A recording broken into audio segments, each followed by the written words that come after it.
curso, yo siempre agradeceré que haya alguien dispuesto a escuchar mi muela, de verdad. Y como respeto a ustedes, yo acabo de bajarme de la guagua y voy a cumplir a dar la primera charla, no solamente por respeto a ustedes que se lo merecen, que han estado aquí, sino porque además para hablar de literatura fantástica y compartir lo poco que yo sé, yo no tengo límite ni tope. Yo, como diría Eduardo Vaz León, yo he dejado de hacer incluso mi propia obra por compartir los conocimientos que tengo, porque en cierta forma las obras que se escriban a partir de lo que yo digo también serán mías en cierta medida.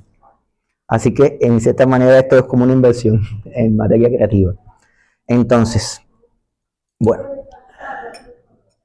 les voy a hacer un poco de historia con respecto a este curso que yo doy. Cuando yo entré en el Centro Neológico de Cardoso, en el año del Señor de 2004, la literatura fantástica no era, digamos que bien vista en la literatura cubana. Cosa lógica, habían pasado los años 90 y lo que había triunfado internacionalmente en los años 90 era Pedro Juan, era Zoe Valdés, era el hiperrealismo. Y el hiperrealismo tiene un detalle que es como si vieras la realidad desde con un zoom, con un lente muy exacto, y entonces ves la gota de sudor encima de la ceja.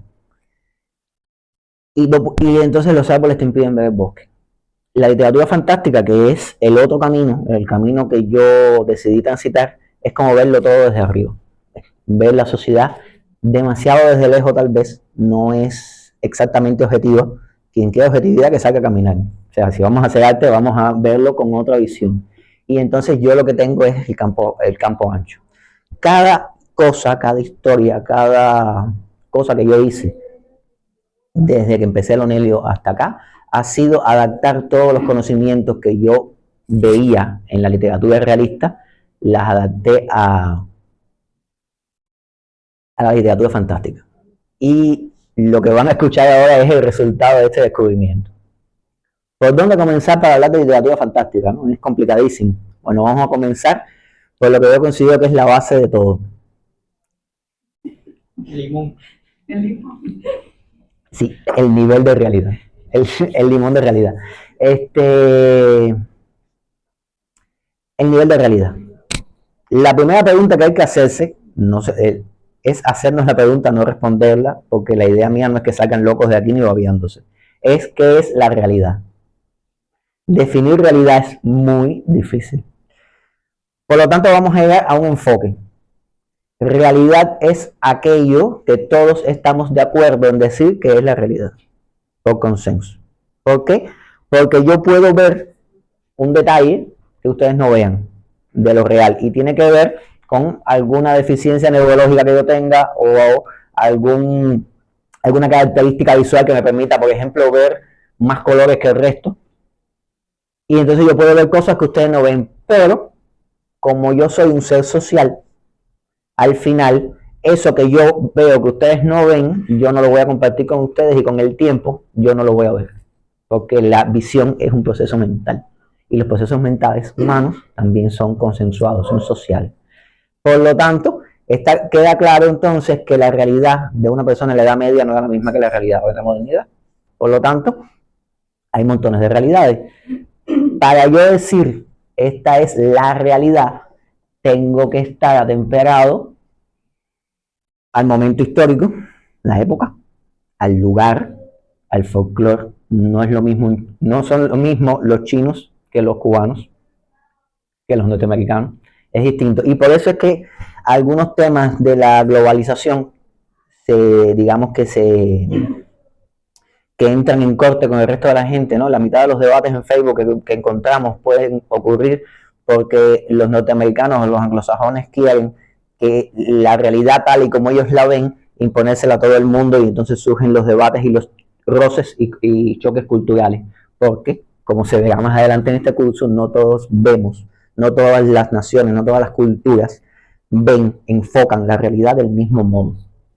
Entonces, cuando hablamos de nivel de realidad, tenemos que asumir un cero o un punto ahí en lo que sería la realidad real, en aquello que la mayor parte de nuestro entorno considera como lo real, como lo que es real. Entonces, la literatura que nosotros hagamos va a alejarse o acercarse a eso que llamamos realidad, a eso que llamaremos el cero. Entonces, debía pedir una pizarra. Vamos a imaginarnos, esta es la parte en la que soy físico, un eje imaginario, un eje X imaginario, que en un extremo, digamos que en el medio estaría la realidad tal y como la conocemos. No, un eje no, es un costado. La realidad, el eje va de lo real a lo totalmente irreal. Ahora, lo real, verdaderamente real, no se puede capturar. Aunque tú tires una foto de esta situación, la foto no va a tener lo real. Primera, porque lo real se está moviendo, tiene olores, la foto no capta eso. Segunda, la foto tiene la mirada del fotógrafo, la mirada del artista. Por lo tanto, incluso un documental, incluso eso que estoy yo filmando ahora, cuando se vea después va a tener una parte de la realidad, no es exactamente la realidad. La realidad real, el verdadero realismo no existe en el arte. No puede documentarse, es una percepción nuestra. Incluso esta misma situación, cada uno de ustedes la va a recordar dentro de 10 años de manera distinta. El efecto de los evangelios, que hablan de lo mismo y dicen cosas distintas. Porque la realidad es eso, porque nosotros la percibimos en el momento, tenemos esta experiencia, espero que no sea traumática, si es traumática la recordarían más todavía, y cada uno tiene una percepción distinta de eso. Por lo tanto, cuando hacemos arte, cuando contamos una historia real, aunque estemos haciendo una crónica, ya hay algo de ficción.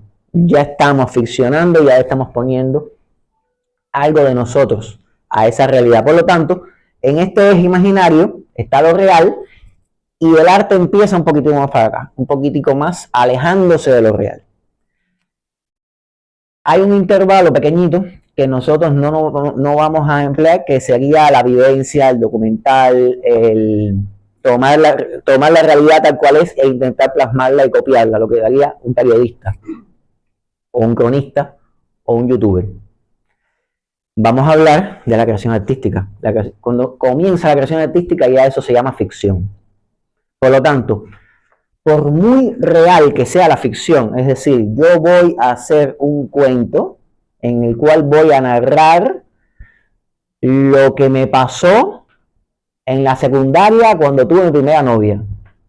Eso ya es una ficción. Aunque yo lo narre tal y como yo lo recuerde, está ficcionando porque hay partes que no recuerdo bien y las voy a llenar. Hay partes que suenan mejor. Mientras más buen artista sea yo, le voy a dar. Habría que ver el punto de vista de la novia.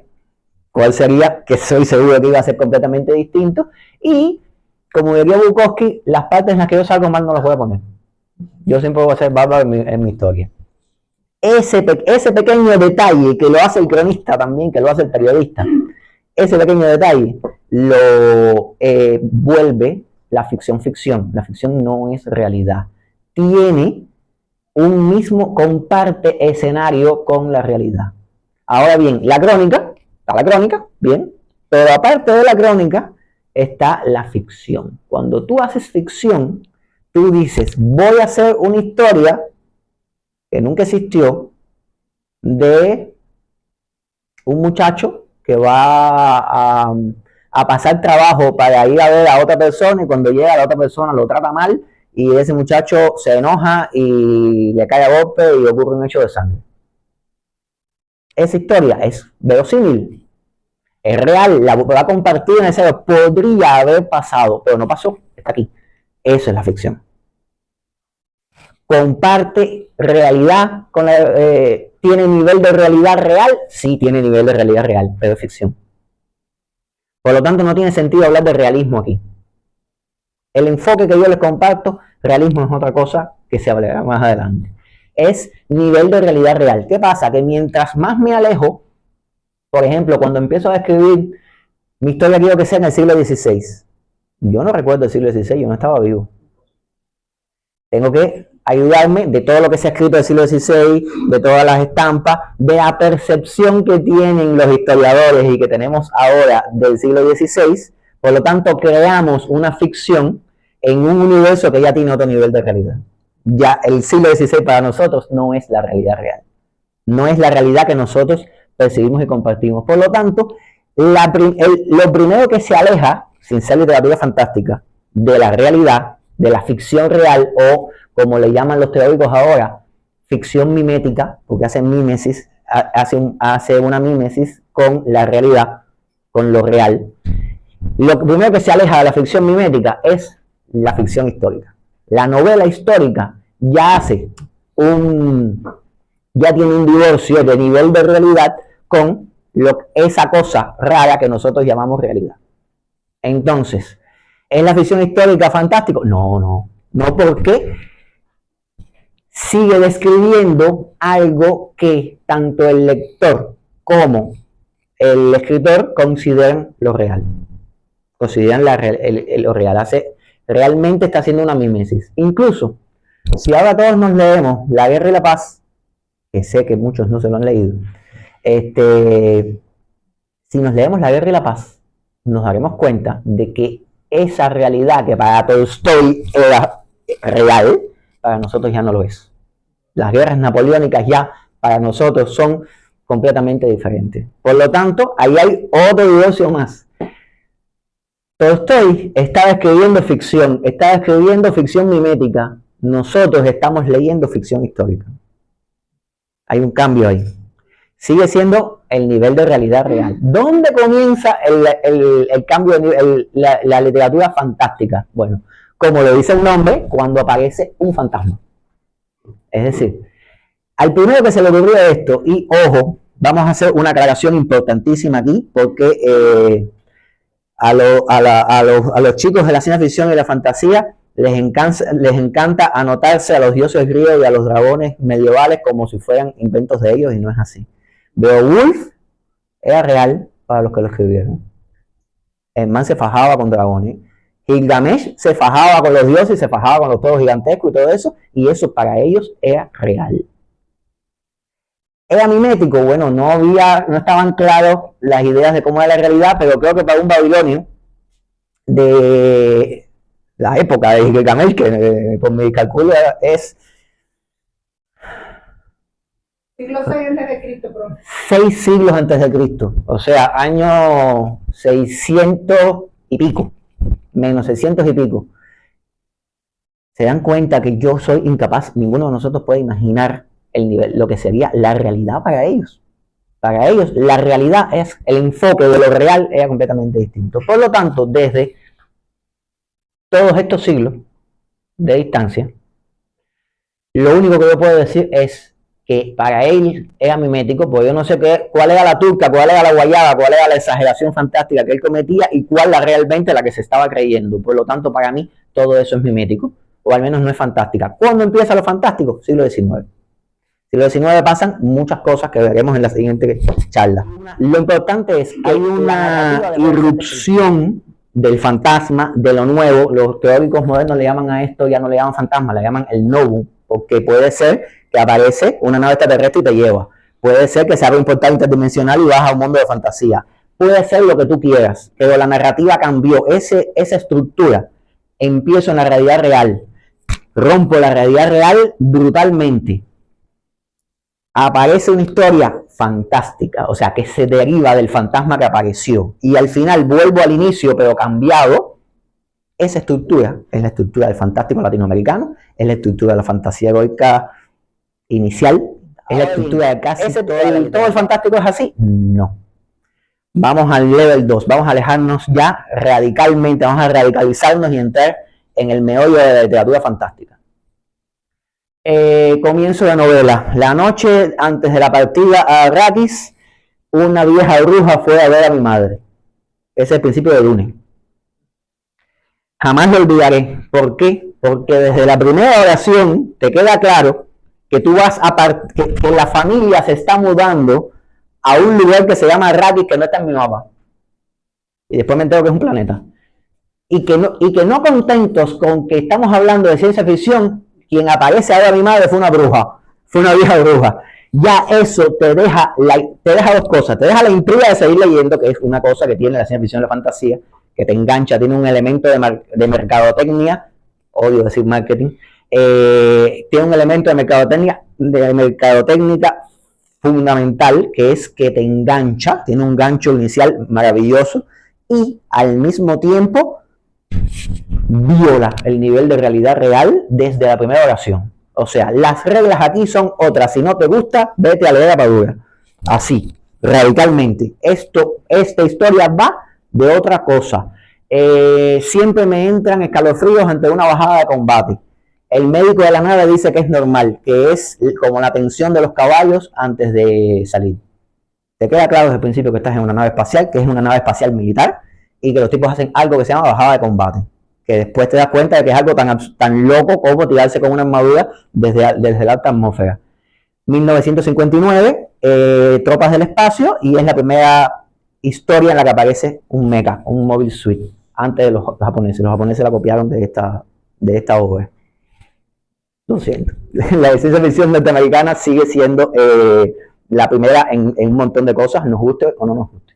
Entonces, esto es lo que conocemos normalmente como ciencia ficción o fantasía moderna, que surge en el periodo entre guerras, después de la Primera Guerra Mundial, antes de la Segunda, se perfecciona a lo largo del siglo XX y es una literatura fantástica. Hablaremos más adelante de sus características, una literatura fantástica que está comprometida con la no realidad. Está comprometida con un nivel de realidad diferente completamente a la realidad real, que establece desde el principio un divorcio y ya monta la historia en otro nivel de realidad. Ojo, que el nivel de realidad sea otro no significa que la historia no está hablando de nuestros conflictos. Si analizamos toda la literatura fantástica, toda la literatura está hablando de nuestros conflictos. Y la literatura fantástica simplemente establece un régimen metafórico. Arrakis es una metáfora del petróleo del Medio Oriente. Y por ahí para allá, todo es una metáfora. En todas las historias de ciencia ficción, por comercial que ésta sea, siempre hay una metáfora. Por lo tanto, estamos hablando de literatura. ¿Qué pasa?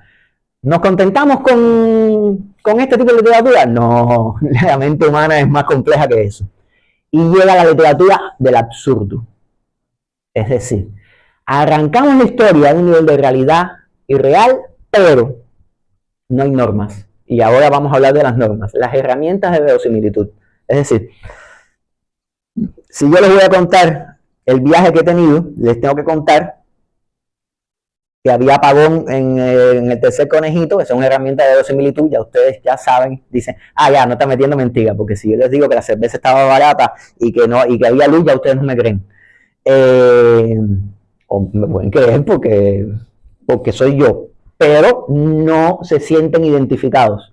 Hay elementos que ayudan a identificarse, que te refuerzan lo realista de la historia.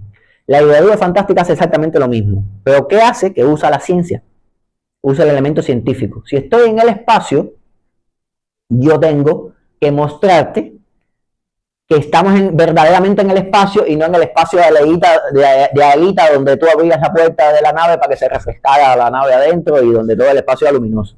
¿Por qué? Porque toda la física y toda la ciencia que han dado ustedes en la escuela hace que esa historia no sea verosímil. Por lo tanto, como herramienta de verosimilitud, el escritor de ciencia ficción usa la ciencia y el escritor de fantasía usa el folclore.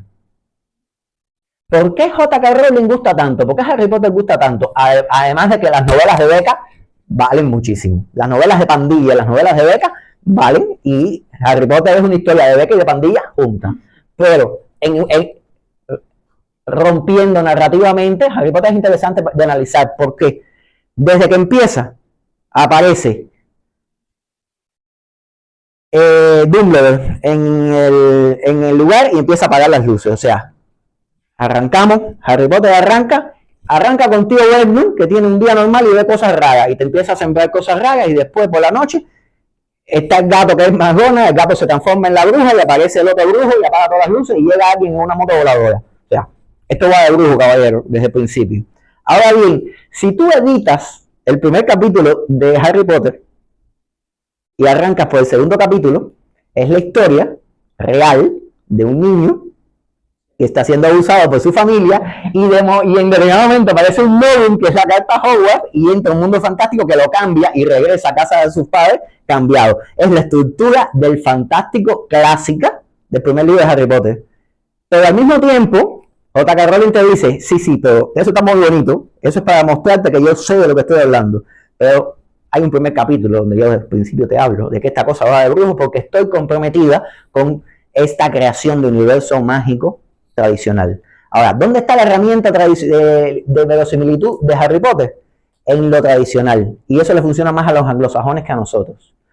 Todos los bichos que aparecen en Harry Potter, menos el Dementor, que es una metáfora de la depresión, son seres tradicionales del folclore británico.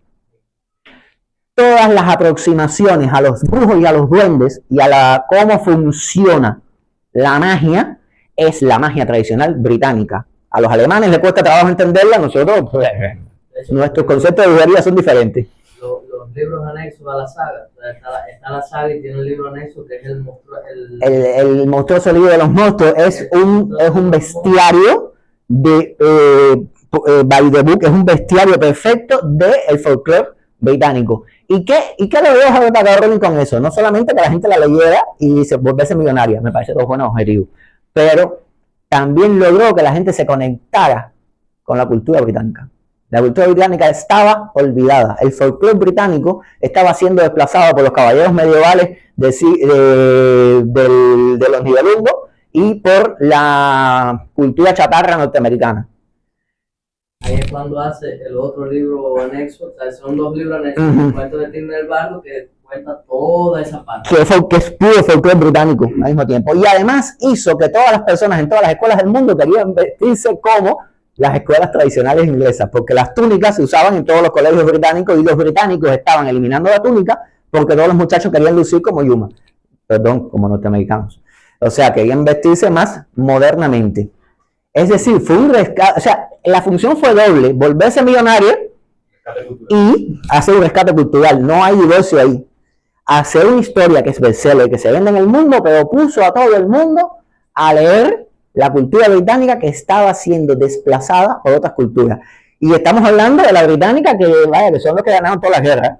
No hablemos ya de la cultura japonesa. No, los japoneses hacen lo mismo con el anime. Vamos a decirte, no sé, de la cultura polaca, lo que hizo The Witcher. Exacto, el rescate cultural. Por lo tanto, la base verosímil, el anclaje al mundo real que te da la fantasía está en el folclore. Como mismo en la ciencia ficción está en la ciencia. Y más adelante hablaremos de la ciencia ficción que tiene sus características porque inicialmente se veía como ciencia solamente las ciencias duras y ahora ya se ven las ciencias sociales como ciencia. Y hablaremos de Juego de Tronos, si es fantasía o es ciencia ficción, según este enfoque que veremos más adelante. No hablaremos de eso. Ahora bien, estas son reglas claras. Son las reglas de la ciencia, o sea, las reglas del mundo real. Que yo hago una mímesis con las reglas del mundo real, las conozca o no las conozca. O sea, yo no sé por qué se van los apagones en Cuba, pero menciono los apagones y engancho con mi público. Yo sí sé por qué los objetos caen hacia abajo. Por lo tanto, cuando voy a hacer un arte marcial en gravedad cero, voy a usar las leyes de la física para inventarlas y así engancho con el público. Yo sé, como dice la tradición, que eran los Ouija. Por lo tanto, si hago una historia de amor entre un Ouija y una bruja, tengo que usar ese elemento tradicional folclórico para conectar. ¿Se dan cuenta cómo funciona, verdad? Ahora, yo no voy a emplear ninguna regla ni nada y voy a hacer una locura. Eso es el asunto. Ahora bien, ¿cómo funciona? Tiene reglas también. El asunto es un cubo de agua arriba. Por ejemplo, un hombre está haciendo café en su casa, tocan a la puerta y son dos agentes de la seguridad de Estado que le van a poner los micrófonos que le tocan. El hombre dice, ¿por qué están haciendo eso? Y los agentes le dicen, protesta cuando se los ponemos escondidos y protesta ahora. está llamando la atención sobre el fenómeno del control social, de la persecución policial. Está hablando de un tema político y lo está haciendo sin reglas. ¿Por qué? Porque todo es una gran metáfora. El absurdo es una metáfora gigantesca que puede darse el lujo de no poner reglas de verosimilitud, porque ahí lo importante no es la verosimilitud, porque aquí lo importante no es la historia, sino el conflicto, lo que está pasando. Y todos los absurdos van por ahí. Alicia va por ahí, el proceso de Kafka va por ahí. Tolkien está comprometido con... Tolkien es fantasía, porque Tolkien tiene unas reglas muy claras y muy definidas que están basadas en el folclore europeo. O sea, Tolkien no hace absurdo. Eduardo el Llano hace absurdo, Lewis Carroll hacía absurdo. El absurdo ya es un extremo. Acuérdense que tenemos un eje X aquí. El absurdo ya está alejándose de la realidad real, porque el absurdo es una montaña rusa que cuando tú desde la primera oración no te lleva a un mundo de fantasía con las reglas del mundo real, no, te lleva a un mundo sin reglas. De hecho, hay otra categoría más allá del absurdo, de la cual no tengo ejemplo porque yo no me leo eso, por un problema de mi paz mental, que se llama no sense, o sea, sin sentido. Creo que dentro de Lewis Carroll, el poema del John los mimosos, aliados, los borderos y todo eso, es un poema sin sentido, es un ejemplo de no sense. ¿Por qué? Porque no tiene sentido aparente. Cuando tú te lo lees en inglés y eres británico, entiendes cosas, y al final está hablando de política, de matemática, de montones de cosas ahí, muy británicas ella, que a mí realmente no me interesa. Creo que si analizamos a profundidad mucha de la poesía hecha en Cuba, se van a encontrar cosas que aparentemente son metáforas sin sentido, que están hablando de cosas que entendemos nosotros y ellos no, o que entienden en determinado ambiente local. No soy experto en poesía, pero es una provocación para los expertos en poesía, ya que estoy en tierra de poetas, a que analicen el nivel de realidad de ciertas poesías que nadie entiende y lo vean como una narración con un nivel de realidad extremo. Podría pasar, podría ocurrir realmente. Creo que Guillén tiene historias, y hablo de Guillén como narrador de historia, pese a que es poeta. Guillén tiene poemas que tienen un nivel de realidad más profundo de lo que la gente asimila de ellos. Y lo dejaría ahí. Entonces, si yo fuera una persona simple, lo dejaría en el eje X, pero yo soy una persona compleja, así que vamos a ponerle un eje Y a todo esto. Todo esto que yo les acabo de decir, del nivel de realidad, tiene un eje Y, que es el nivel de verosimilitud, que es la verosimilitud. Escojamos un nivel de realidad cualquiera, el de la ciencia ficción y la fantasía, en el cual yo me siento muy cómodo. No, vamos a coger el realismo. La realidad. Yo tengo una historia real, pero yo puedo contarles esa historia con una verosimilitud brutal. ¿Teresa Racambro? ¿Teresa Racambro? Perfectamente. O puedo ponértelo con una verosimilitud baja, rápido y furioso. El mismo nivel de realidad, pero uno tiene una mirada realista o hiperrealista y otro tiene una mirada ligera, casi rozando con lo inverosímil, pero mantiene el pacto ficcional. ¿Por qué la gente ve Rápido y Furioso? No es porque la gente sea imbécil, que también, pero, y que a veces hay que apagar el cerebro, pero ¿por qué lo hace? Porque hay un pacto. Los tipos vuelan y se dan golpes y no les pasa nada. Lo entiendo. Pero es un carro. Pero es un carro. Y ya, ese universo tiene esas características. Yo lo veo así. Cuando empezaron a ir al espacio y cuando empezaron a dar explicaciones y cuando empezaron las cosas, a la gente no le gustó. Porque rompió el pacto ficcional, porque hay un pacto ficcional. Los llevo a la ciencia ficción. Tenemos Mundo Anillo de... No, ese es Mundo Disco. Mundo Anillo de Larry Niven. Mundo Anillo de Larry Niven, que es la explicación de la ciencia ficción. Y tenemos la Guerra de las Galaxias, que por mucho que me guste, es ligera. Hay explosiones. Hay explosiones en el espacio, hay cosas. Entonces, es el mismo nivel de realidad, es las mismas reglas de verosimilitud, el mismo tipo de literatura, pero una tiene una connotación realista, es ciencia ficción, pero es realista, o ligera. ¿Qué pasa? A mí el episodio 8 me pasó en el minuto 14, está el combate espacial andando y aparece una nave, hay un destructor estelar abajo, aparece una nave por arriba que tiene unos contenedores con bolitas redonditas que parecían de cosas de pirata, y en medio del espacio las lanzan por gravedad y destruyen el destructor. Me rompieron el pacto ficcional. Me pasó también con Mulan. Yo soy físico, entiéndanme. Las películas de artes marciales tienen un pacto ficcional, la gravedad más baja y la gente camina por las paredes. Eso es típico de las películas de artes marciales, eso creo que le queda a todo el mundo. Y además en Asia todo el mundo tiene poderes. Eso, o sea, que visualice el chakra, eso es algo normal. Eso forma parte de la vida. Quien ve una película de artes marciales está dispuesto a ver eso como elemento de anclaje y de divertimento. Como en el anime. En el anime, las leyes de la física son distintas, pero tienen sus reglas. Ahora bien, en Mulan hay una escena en la que Mulan se enfrenta a los malos, que están vestidos de negro, así tipo ninja, pero árabe. Los tipos caminan por las paredes y ella camina por las paredes también. Todo perfecto. Ella le lanza una espada a uno caminando por la pared, ¿no? O sea, le lanza la espada así, y el tipo en la pared se tira de rodillas y la espada lanza. Ya, me desconecté, porque la gravedad está para el lado. No. Que tú me camines por las paredes, yo te lo acepto como pacto ficcional. Que tú me cambies la gravedad vectorialmente, yo es algo que yo no entiendo como físico. ¿Por qué? Porque yo estoy pendiente de esas cosas. Hay gente que no lo vio pasar. Muchos de ustedes también vieron Mulan y no se dieron cuenta de ese detalle. Yo sí, porque es en lo que yo me fijo. Cada persona cuando ve algo y cuando lee algo pone el foco en algún lado, porque tú no puedes tener el foco en todo. Por eso se hacen varias lecturas, por eso cuando una película te gusta lo vuelves a ver, por eso un libro no te gusta lo vuelves a leer, porque le pones el foco, espérate, déjame ver el foco, que es lo que hacen los tipos de policíaco, te ponen el foco aquí y hay una trama que tú no has visto, que te la están mostrando, pero el foco está aquí. El foco está en Sherlock Holmes dando una explicación de algo que no sirve, y al final Sherlock Holmes parece que se lo saca de abajo de la manga, pero todos los elementos estaban ahí. Y te vuelves a leer. Son libros que... Ay, tengo agua. Son libros que... Pues parece que voy con agua.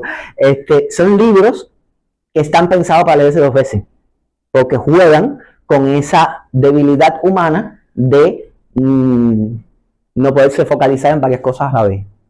Sobre todo si eres hombre. La verdad sea dicha. Entonces, con tantos años de literatura, ya hemos creado lectores que se ponen para varias cosas al mismo tiempo. El lector de policíaco, buenas. El lector de policíaco es un lector que ya está en 17 cosas a la vez y está diciendo, aquí hay una pista. No me vas a engañar con esa. Y todavía los autores de policíaco sorprenden. Entonces, la fantasía, que le gusta a todo el mundo. Nosotros tenemos, bueno, se puede, cualquiera de las cosas que lee mi hija está en un nivel de realidad por aquí abajo. Cualquier cosa de fantasía oscura, hombres lobos, cachondos y con cosas de esas. Crepúsculo. No, hay cosas peores, créeme. Soy padre de muchas. Y con los años van mejorando. Y está Tolkien. Sí. Las dos son fantasías. Pero Tolkien es un tratamiento realista de la fantasía. Tolkien es realismo con nivel de realidad fantástica. Y por eso es que le digo que el realismo no es algo que yo emplee para hablar de la realidad. Ahí hablo de mímesis. Tolkien no hace mímesis, es un escritor fantástico, concretamente de fantasía. Pero el tratamiento de verosimilitud que le pone es realista. Es más, Tolkien es hiperrealista. Porque Tolkien además te habla de la cultura que tú no estás viendo ahí. Tolkien te habla de que la letra de esa canción que está en más cual idioma, que además se refiere a la leyenda del internet, y todo está inventado. O sea, todo está, no hay una mímesis con nada. Ahí lo que hay es el anclaje folclórico de toda la vida, el que te hace que la fantasía sea fantasía, pero al mismo tiempo de tenerte el anclaje, el tipo le da una connotación realista, como si fuera real. Es más, hiperreal, y es a lo que él mismo llamaba mitopoiesis. Él crea un universo, que ya hablaremos de la mitopoiesis. Está el lore, está el universo creado y ficcional, y está la mitopoiesis, que no es solo crear un mundo, es crear una cultura. crear una cultura que no existe. Eso lo hacen los grandes. Cada vez que yo hablo de mitopoiesis, la gente me abre los ojos así, yo digo, señores, yo no te estoy pidiendo que hagas una mitopoiesis porque no lo vas a hacer. Después de mucho esforzarse, algunos genios logran ganarse el derecho de haber hecho a lo largo de su vida una poiesis, una mitopoiesis. Es muy difícil. Tolkien, Herbert con Dune, Lovecraft con su universo. O sea, tiene sus características, hablaremos de ella más adelante.